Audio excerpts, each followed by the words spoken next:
वो भाई, वो बाप जो अपनी बेटी की जो शादी किए, अपनी इज्जत, अपनी नाक, अपनी चौखट, अपनी जागीर को उजागर करने, 1000 आदमी का खाना, 50,000 आदमी खाना, जब बाप की मौत के बाद वो बहन आती है तुम्हारे घर पे जायदाद की तकसीम में, मीरास के माल में, सामान में, ये कह दिया जाता इन बेवकूफों के जरिए, अल्लाह हिदायत दे, ये जबान के जरिए, जो पैसा तुम्हारी शादी में दिए वो तुम्हारा हिस्सा था, जाओ। अरे याद रखो अजीज दोस्तों, मीरास की तकसीम इंसान के मौत के बाद होती, जिंदगी में दो दिया जाता, वो सब का सब तोहफा हो जाता।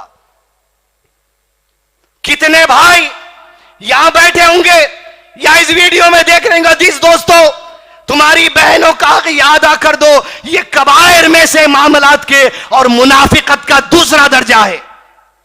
तुम नमाज में, सदक़े में, खैरात में, ज़कात में, तुम हज में, तुम उम्रा में है, तुम बेवाओं की मदद करने में, लेकिन एक बहन का हक तुमको मुनाफिक साबित कर सकता है अमाल के मामले में।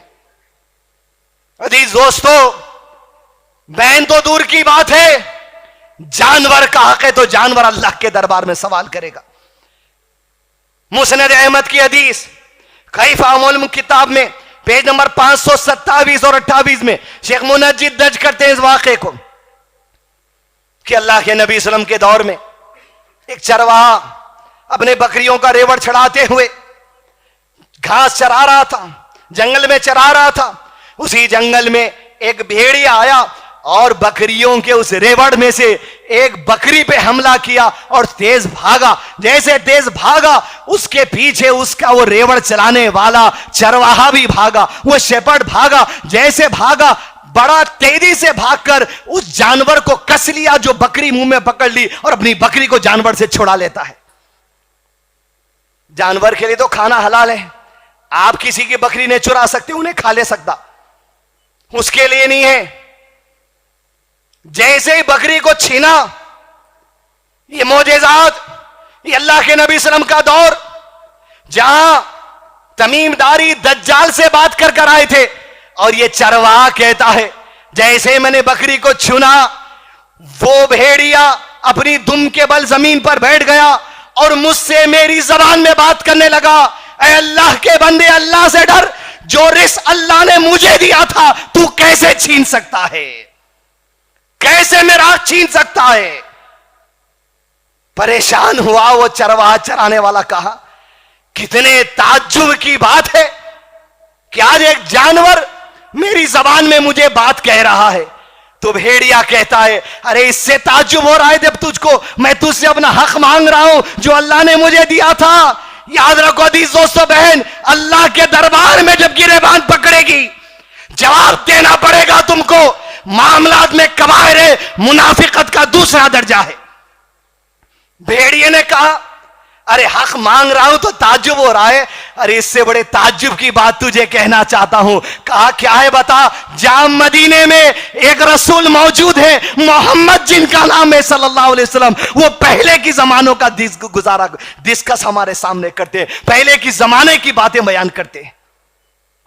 चरवाहा इस कैफियत को देखकर दंग हुआ। अल्लाह के नबी सल्लल्लाहु अलैहि वसल्लम के बाद मदीना पहुंचा, आप सल्लल्लाहु अलैहि वसल्लम से मुलाकात हुई। मुलाकात पे सारे वाक़े का जिक्र करता है। अल्लाह के नबी सल्लल्लाहु अलैहि वसल्लम ने कहा सब नमाज के लिए जमा हो जाओ। फर्द नमाज के लिए बाजमात होने के बाद अल्लाह के नबी सल्लल्लाहु अलैहि वसल्लम ने उस चरवाहे को बुलाया, बयान कर वाक़या जो तू सुनता है। वो बयान करता है। जब सारा वाक़या बयान कर चुका, अल्लाह के नबी सल्लल्लाहु अलैहि वसल्लम ने कहा उस जात की कसम है जिसके कब्जे में मोहम्मद की जान है सल्लल्लाहु अलैहि वसल्लम, इस चरवाहे ने जो कुछ कहा मैं तस्दीक करता हूं, इसने हक कहा। कयामत नहीं आएगी मगर ये कि इंसान जानवर से कलाम करेगा। कयामत नहीं आएगी मगर ये कि इंसान अपनी जूते की डोरियों से बात करेगा। कयामत नहीं आएगी कि शौहर की रान ये गवाही देगी कि उसकी गैर मौजूदगी में उसकी बीवी ने क्या कारनामा अंजाम दिया है। अजीज दोस्तों, जिस्म के आधा गवाही देंगे। कबायर से बचना है मुझको और आपको, मामलात में जो कबायर है बचना है मुझको और आपको। ये मुनाफिकत का छोला उतारना होगा।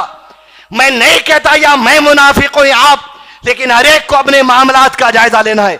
ये तो 5 कबायर है जो बता सका हूं वक्त के अंदर। हदीस 220 की लिस्ट है, 200 से जायद कबायर गुनाह है, कुरान हदीस से साबित शुदा।